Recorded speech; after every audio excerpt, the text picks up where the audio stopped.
This is a new season. Listen here. This is a new season in your life, in my life, in our life. And now we want to work. You want to work your gift. Not just be a part of somebody else's dream, but this is a time to think and come up with some new ideas. What is it that you're going to do now in this new place, in this new season? See, there's never a shortage of money, just a shortage of ideas. There's a shortage of thinking. When these foreclosures, when the various restrictions that will be lifted, and they will be eventually, all the stuff that's happening right now, what we have to do, it's better to have a plan and not need it than to need it and not have it. And I'm saying to you, find something that's you. Find something that's you. Write this down. Your voice is your superpower. No matter what business you're going to go into, your voice is your superpower. If you understand that, you believe that, just put yes in the comment section. Yes in the comment section. Your voice is your superpower. If you're involved in sales, your voice, you got to be able to sell. If you're involved in multi-level marketing, real estate, insurance, the financial, you've got to sell yourself. It's very important. Your ability to make a point, the ability to influence people, the ability to make a greater impact. In the beginning was the Word. The Word is powerful. One of the things I can share with you, now you're talking about what is the superpower? What are you talking about? Something that gives you an advantage. I was labeled educable, mentally retarded. Everybody counted me out. And then when I met Mr. Leroy Washington, I was in special education at Booker T. Washington High School in Miami, in Liberty City, in Overtown, moving back and forth. But Mama was promising red. And he said, young man, develop your mind. Young man, be mindful of who you're around. Young man, once you open your mouth, you tell the world who you are. Those three things are very important. And so with the first one, here's what I want you to do. I want you to go to hungrytospeak.com. hungrytospeak.com, because there you're going to find some medicine for the mind, some power for the mind, and it's called Choosing Your Future. It's a series that I recorded, and at the time I got through with that, that's when I made my first million. That's when I made my first million. People say, what's the most difficult thing you've ever done? Making $1 million? No, the most difficult thing I've ever done, to believe that I could do it. Given my circumstances, born in an abandoned building on a floor, not knowing my birth parents, being a foster child and then adopted, being labeled educable, mentally retarded, put back from the 5th grade at Douglas Elementary School into the 4th grade, and failing again at Booker T. Washington High School. To overcome being in a culture where you are marginalized, where you have the complexion of rejection. To believe that I had the ability to do it. I remember there was a program when I was a kid. Millenniums don't know about that. They weren't here then. They used to have a program called The Millionaire. And John Beresford Tipton would give Michael Anthony $1 million to give it to a particular family. And after the program would go, somebody come to the house and knock on the door. I would jump up and run to the door. Mama would say, where you going, boy? I said, I was checking to see if that's the man with the check. She said, if you don't sit your behind down, if he had $1 million check, somebody would have busted him in the head by now. You know what? We got a fresh start. This is dramatic. God has been in the midst of all this stuff. And now we want to take advantage of it. Now we want to milk it. This is our time. This is the time to get it done in 21. And part of that process is what's going to be different about you. What's going to be different? This is the time to take it up, to step it up. This is the time to take your performance, to take your focus to the next level. What's going to be different about you? See, the people that are going to maximize this, the people that are going to capitalize on this, the people that's going to make this year, 21, the year to get it done, are the people that are hungry. You got to be hungry. When people are working against you, when there are systems and things in place that are designed to hold you back, you got to be hungry. Things have not changed that much that you can't be hungry. If you're not hungry, if you don't feel that your goal and your dream is necessary, your dream will end up a casualty. And so you got to get up each day. The people that are hungry, they're the first ones to get up in the morning and the last ones to go to sleep at night. People that are hungry, they have an agenda for their life of what they want to get out of the day. People that are not hungry, they are part of somebody else's agenda. They just are trying to go through the day. And don't mess with them. Don't criticize them. Leave them alone. My mother had a sign, I always talk about it, on her mirror. Oh, Lord, help me keep my nose out of other people's business.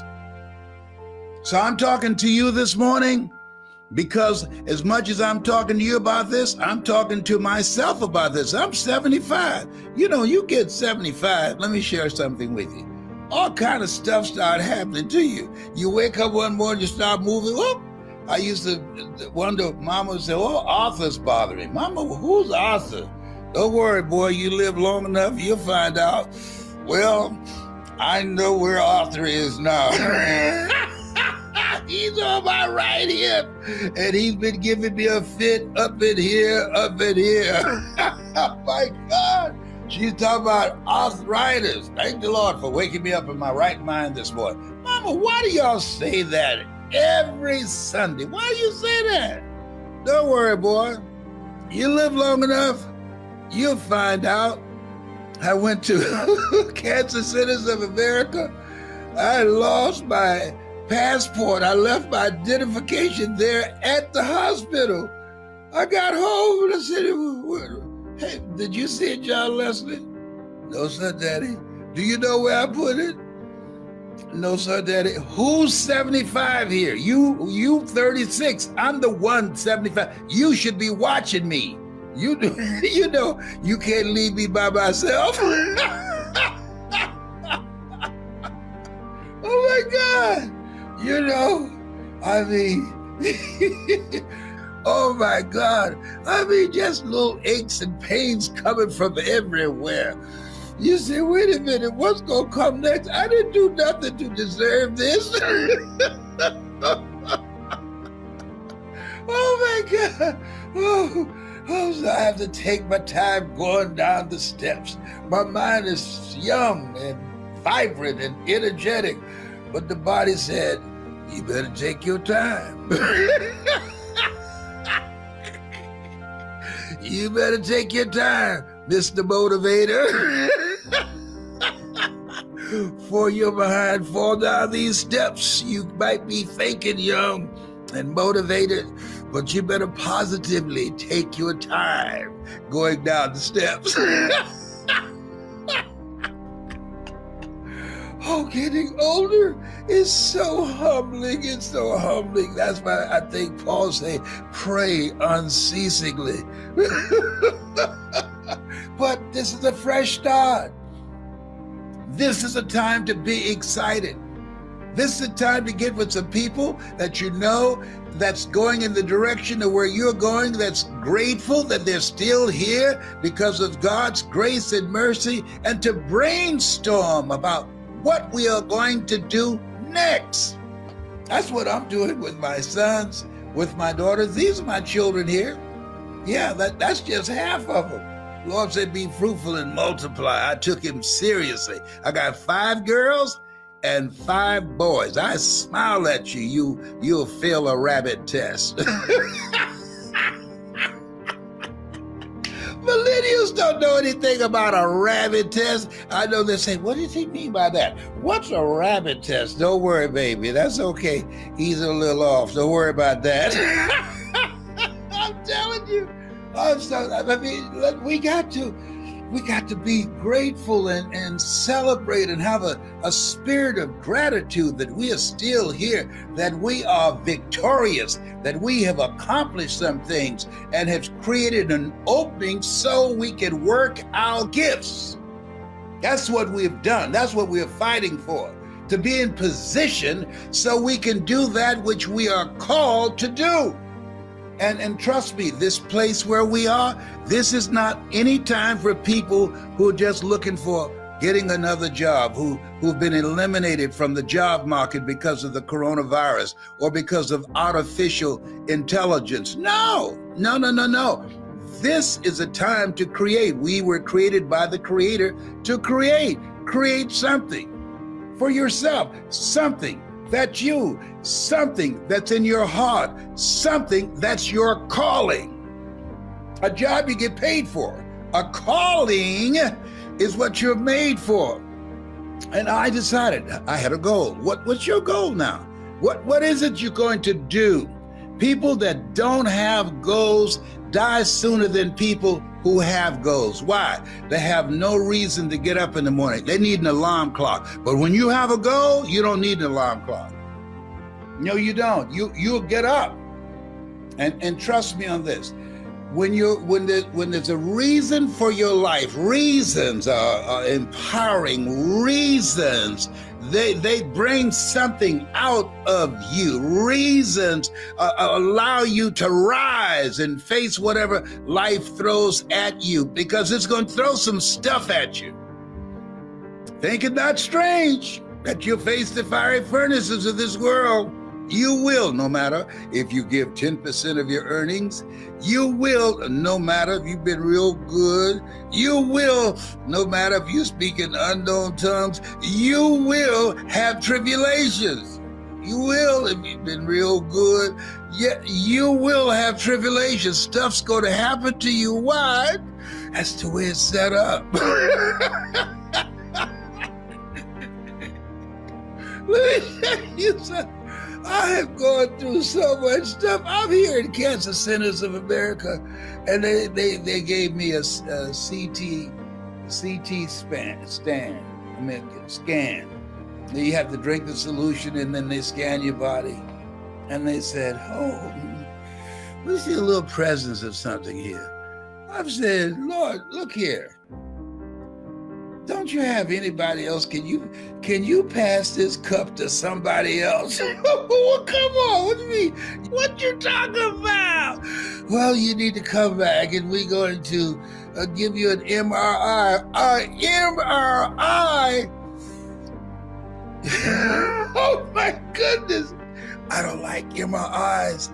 Oh, y'all should be calling and talking to people in places where I've been, where they gave me an MRI.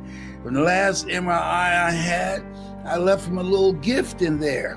And now that machine, that MRI machine, is on the side of the building.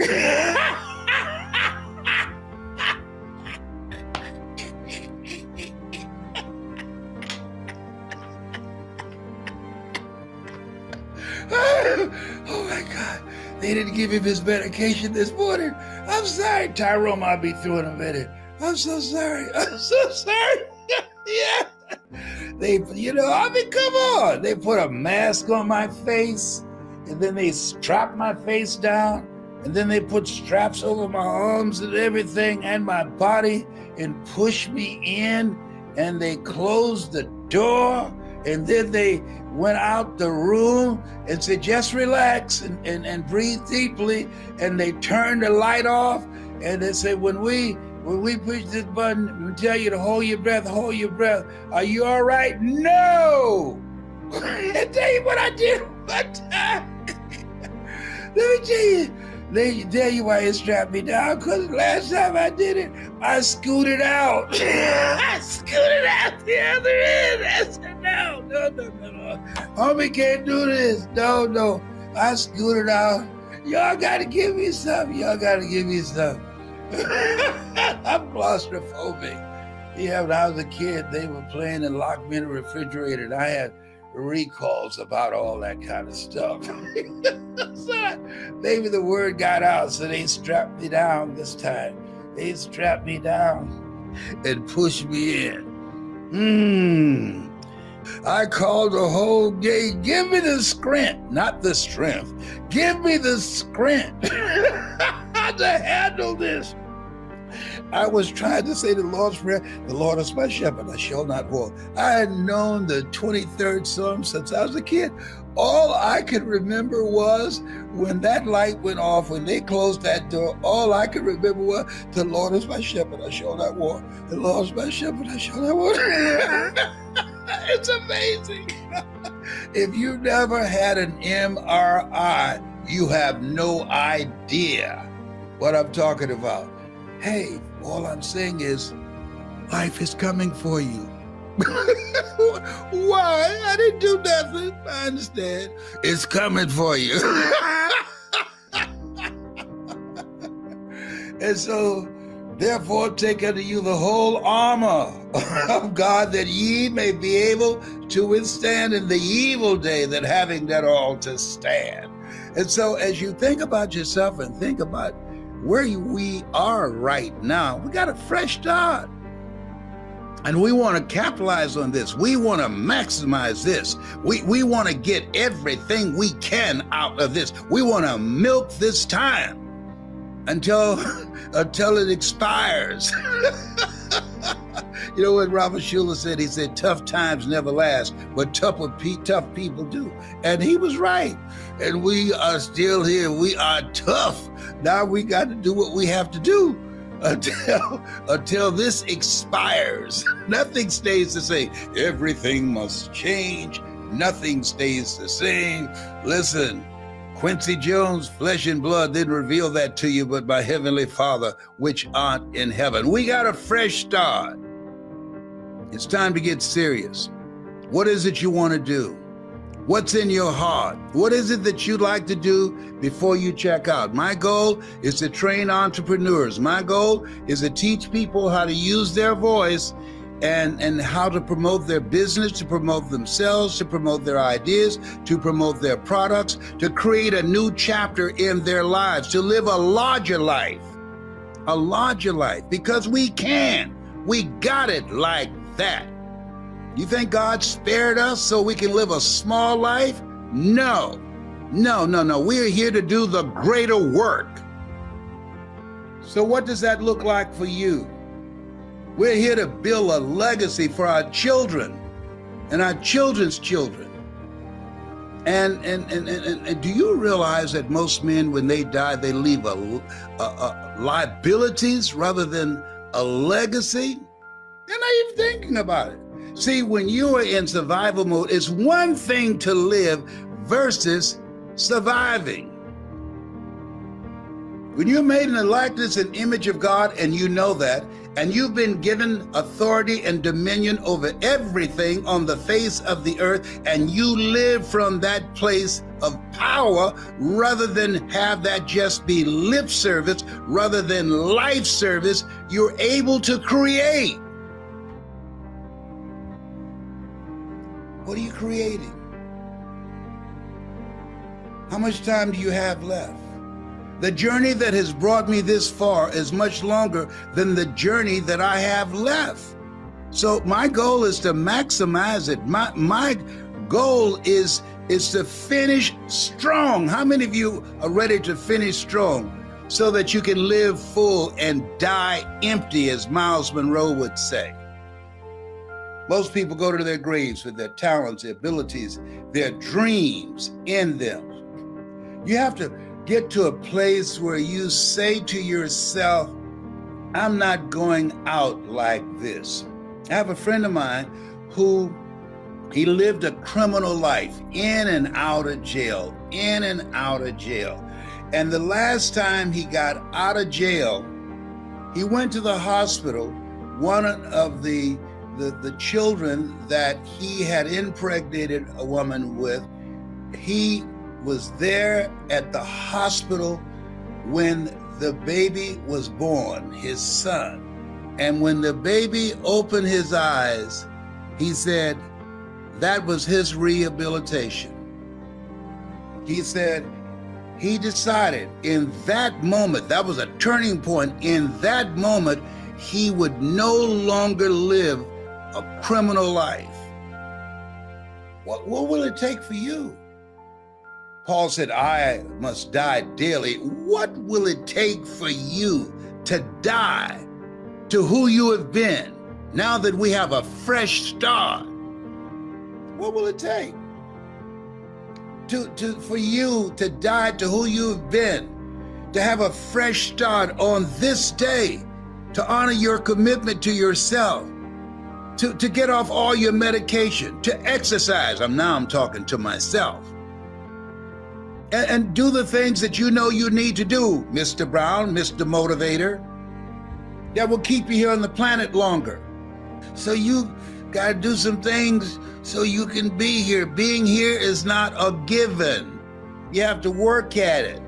So what's your game plan for being here, for improving your life and putting more life into your years? So when that young sister runs who announced her candidacy at the inauguration, what are you going to do differently? See, it's one thing to say, I want to be here at 90. You're 75 now. I want to be here now. But it's something else when you say, I expect to be here. See, want shows up in conversation. Expectation shows up in behavior. Wow. Oh my goodness. If the shoe fit, wear it. And if it doesn't fit and it's your shoe, wear it anyhow. Oh no, he didn't go there. Yes, he did. Gotta find a way. And I started evaluating and looking and getting silent while everybody's watching the presidential debate last night. I was debating with myself. Am I making the right choices in my life? Am I doing the things I need to be doing at this point in my life? Am I on course to finishing strong? Am I doing what I need to do to build a legacy for my children and my children's children? Am I integrating time with my family and this expanded vision that I have of myself and the things that I feel that I can do? I was doing some evaluation. I know the debate was very important to a lot of folks. I've already voted for who I'm going to vote for, and hopefully you have voted. But I was taking time for me. And you know what I realized? I started looking at it, and I've been giving my power away.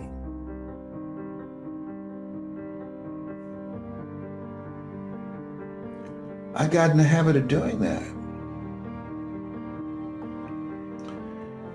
And I decided to take my power back in different areas of my life.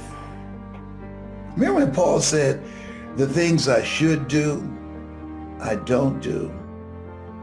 And the things I shouldn't do, I do. I sit and think and meditate and marinate myself in words of wisdom. And there are some things that I know I should do, like keeping a social distance from the refrigerator.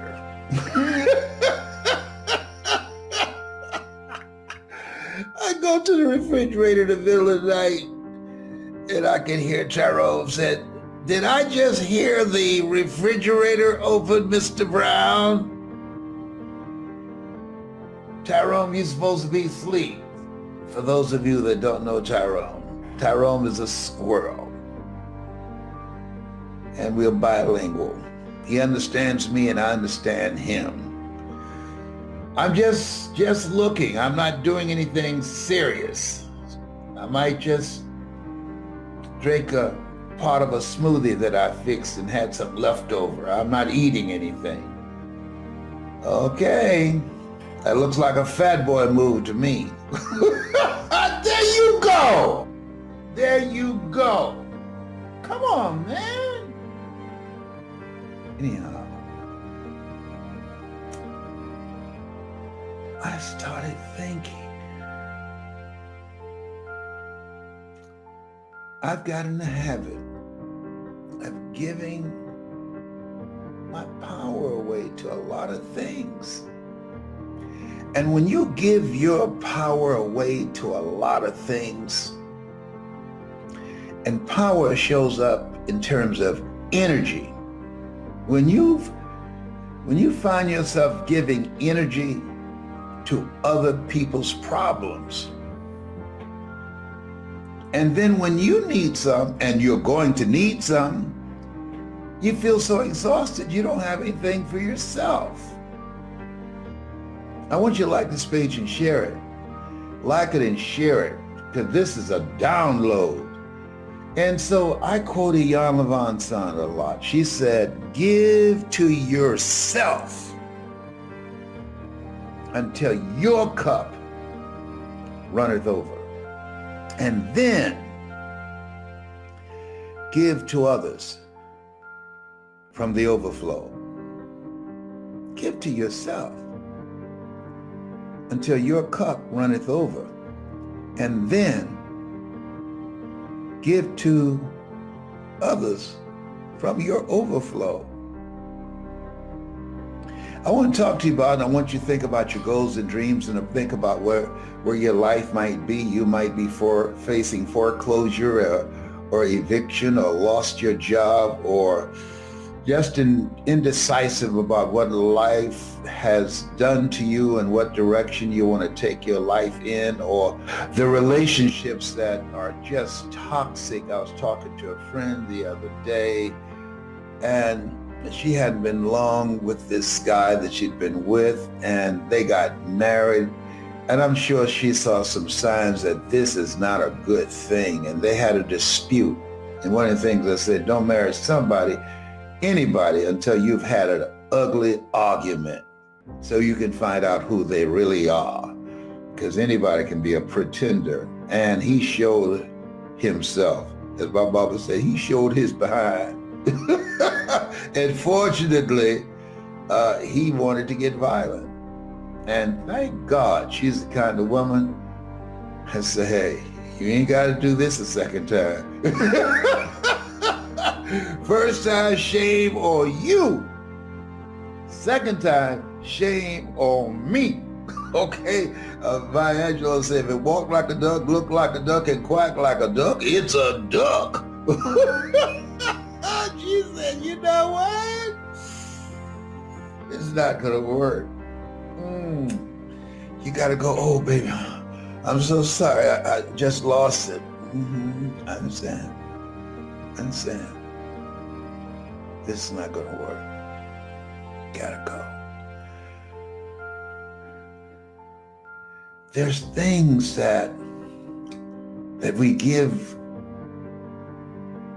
our power to that can weaken us. If you have a goal, a dream, something you're working on, your business, your professional life, and stuff is going on in your personal life, it can be very distracting. People who have drama going on in their personal life, people who sit up and look at television and waiting for someone to snore, waiting for them to start snoring before they can go and ease in bed. You know too much about that. I want you to like this page and share it, okay? I want you to share. We'll keep it real, as the millennials say. I'm keeping it real. Can you feel it, brother? Up in here, up in here. There was a news conference. My mother, she was interviewed when I had my talk show years ago, and a reporter asked her, Mrs. Mamie Brown, how did you know you could raise 7 children by yourself? You never had any children. And she said, I just believed that the Lord will make a way somehow. I want to share with you today what I learned from my mother. I learned a lot of things from her. But one of the things I learned from her most of all, that's important in this thing called life. Because in this thing called life, you're either in a problem, or you just left one, or you're headed toward one. Have you noticed? Yes. And sometimes, I got up, I said, I'm just looking toward the end of the debate. I just saw a little tad bit of it, and I found it so exhausting. There's so much going on now. It's just tiring. You just want it to be over. And at the same time, we have to learn how we deal with it. I want you to think about your goals, about your dreams. I want you to hold a vision of the next greatest version of yourself. I want you to start seeing, if you've suffered a major setback, I want you to get excited. And I'm asking something that is going to take some effort on your part. I want you to feel. There's something about feeling. I want you to feel the victory before it occurs. Why? Everything happens twice. First in the mind and in the without. I want you to feel and see in your mind's eye. Go to your imagination. The imagination is a preview of what's to come. Walt Disney. Go to your mind and feel relief. I got through that. I got through that. Thank you, Lord. I got through that. Claim it. See it. And then start working on it. When I think about the three pillars of something that would be your anchor, a foundation to drive you into the future, to live a big dream, to live a big life, a mindset, what you think about, you bring about. You know, as a man thinketh, so is he. Dr. Carter G. Woodson said that if you can determine what a man shall think, you never have to concern yourself with what he will do. He said, if you can make a man feel inferior, you never have to compel him to seek an inferior status, for he will seek it himself. And if you can make a man feel justly an outcast, you never have to order him to go to the back door. He'll go without being told.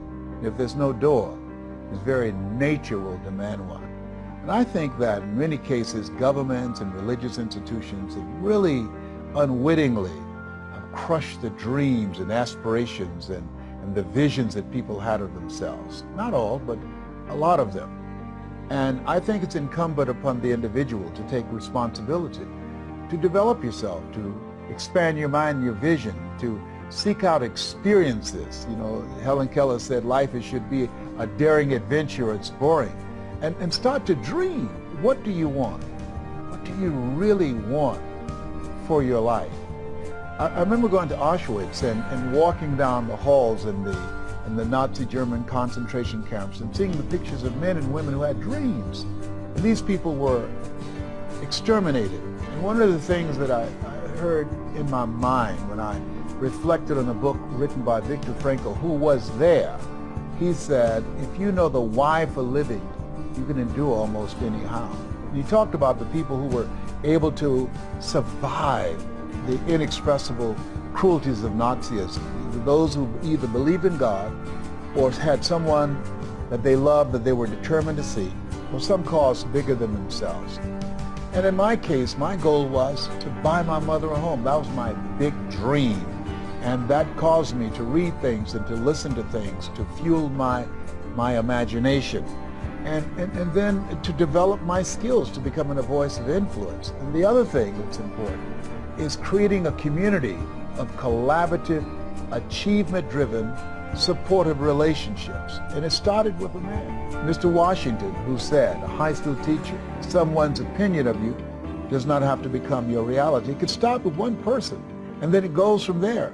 I started associating with people who were doing what I wanted to do. I joined a multi-level marketing group called Best Line Products. When I heard the voice of a guy that when he spoke, it seemed like he was talking to me. I was in a hotel at a convention, and Bill Bailey spoke, and he was selling this dream. I didn't even know the products, but I wanted to be a part of it. And what I found, and one of the great things about multi-level marketing, is that it puts you in a community of other like-minded people. I think that's the value and the power of associations of different kinds. Associating with people who share your values, associating with people, like-minded people who have dreams, who have goals that they're working on, and being in that community. Studies indicate that one goose can fly 40% further in formation with other geese than can ever fly by itself. In fact, I'm thinking about a scientific study where they exposed some rats to electronic shock, and after they increased it, it killed them instantly. But then they put these rats in groupings with other sharks, with other rats, and then what happened was that they continued to increase the shocks of these rats, and they increased it over 10 times more, and it took far more to kill them than what it took with just one.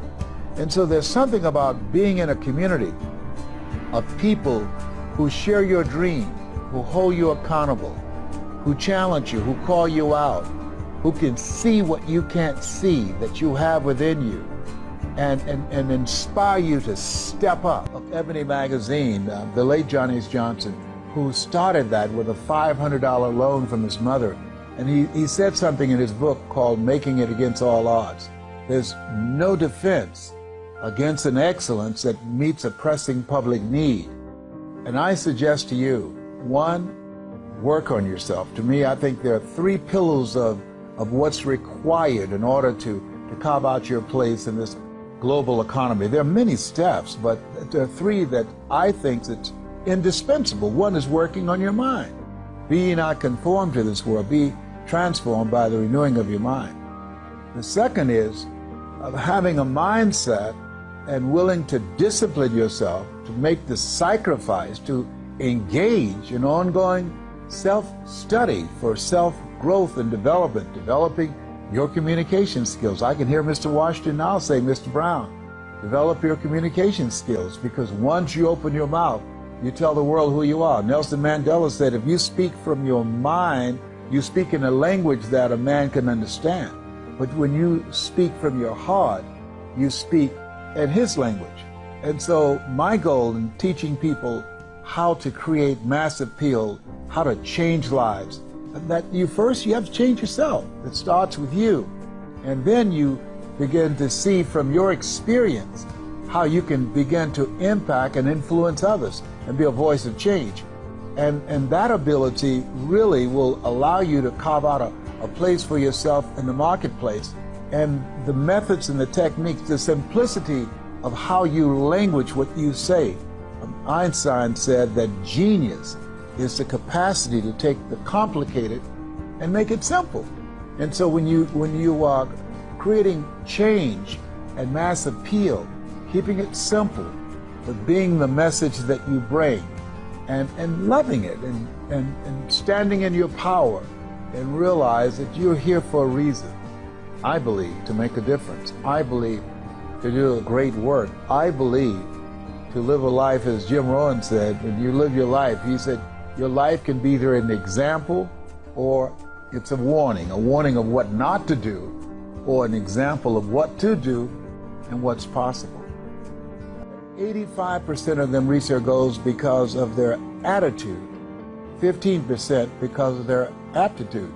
Now, to me, that was big, because I was in special education. I was labeled educable mentally retarded. So I said, whoa, that means I don't have to be the smartest guy in the room.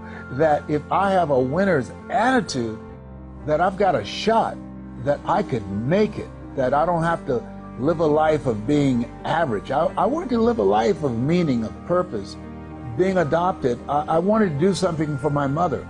And so by listening to motivational messages and reading on a regular basis, it really taught me the value of using your time to work on yourself, to develop yourself, to really restructure your belief system for what was possible for you.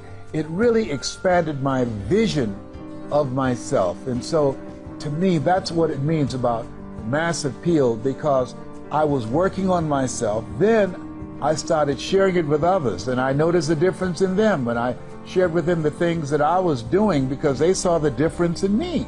And it's been said that a career is something you love so much you do it for nothing, but you do it so well that people will pay you to do it. So as I talked with and shared with my friends what I was doing and what was possible for them, I eventually evolved into this life of where I am. And as a result, I carved out a market for myself. And because this is my passion, this is what I've spent the majority of my life doing, I've developed a level of expertise, a level of strength and power and reputation in this area that created a demand for myself. To me, one of the most important things and the first step in changing lives is to have a program for yourself. When I started on this path, that was what my goal was to change me. Given my circumstances, I think that, psychologists say that we create a mental blueprint between the ages of 1 and 5, that between that time, we determine what's available for us and what's not available for us. And so, given my circumstances, being born in an abandoned building on a floor in a poor section of Miami, Florida, I became interested in a path of developing myself. I remember shining the shoes of Mr. Sidursky, this man that my mother worked for, very wealthy on Miami Beach. She cleaned his home and she cooked for the family and kept the children. And he listened to motivational messages. Unbeknownst to me, that was programming my mind, and it created a thirst within me to get on this path. I remember listening to Earl Nightingale, who said, "You don't get in life what you want, you get in life what you are."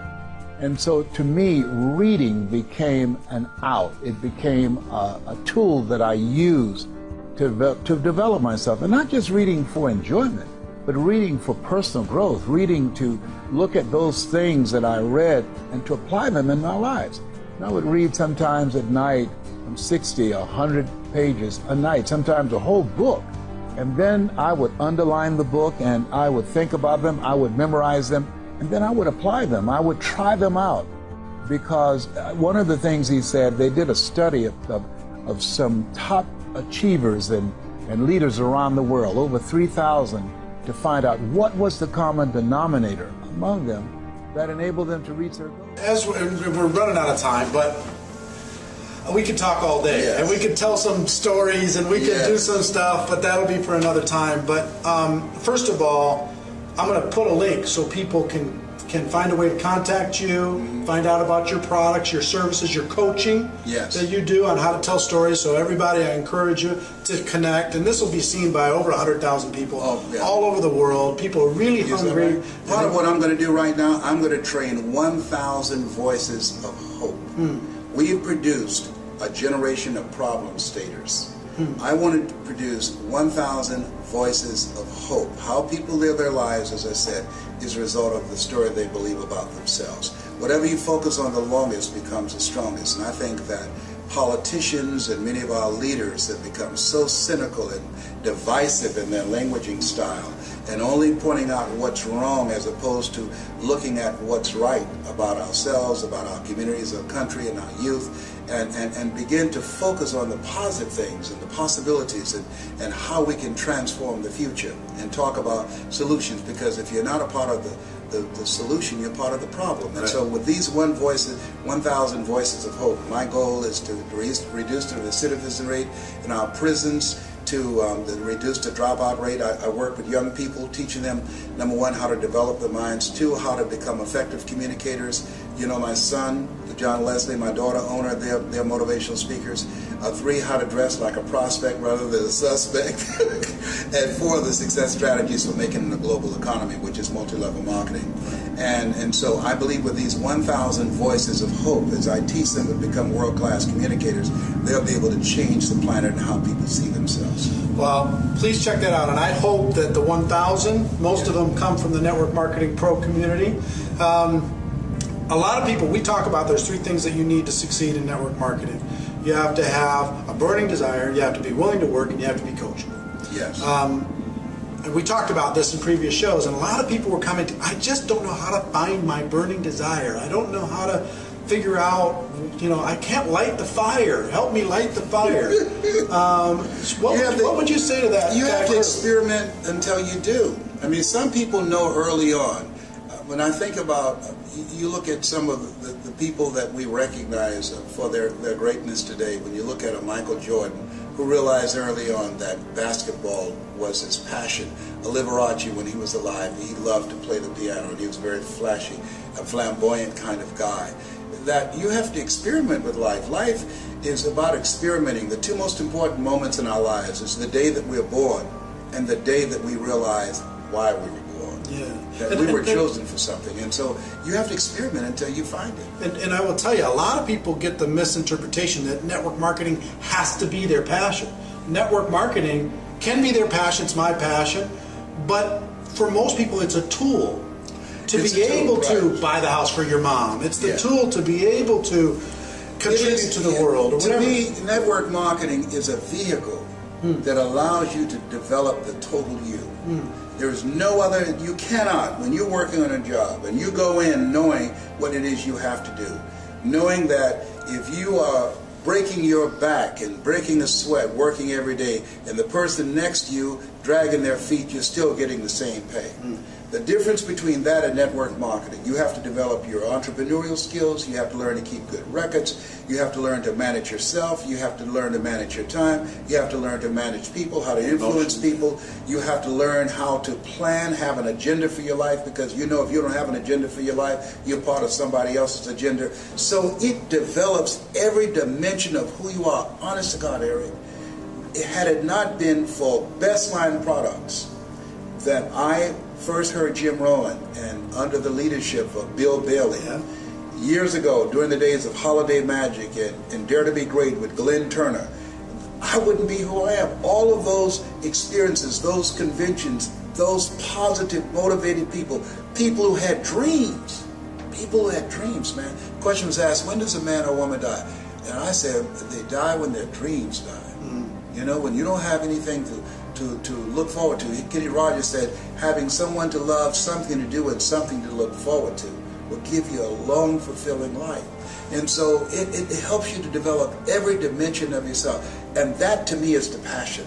The passion to live full and to die empty. The passion to find out what it is you've made of. The passion to get up the next day after facing rejection day in and day out, walking in the grocery store, going in the shopping mall, talking to people in the cleaners about an opportunity, and they say, no, I'm not interested, and continue to go from rejection and no's and snickers and laughter until you find that yes, until you find that eagle. And you're going to go through a lot of pigeons before you find them. And you build your character, you build your faith. And one day you look in the mirror and there's a different man looking back at you. There's a different woman looking back at you. There's a saying that I refuse to be a common man.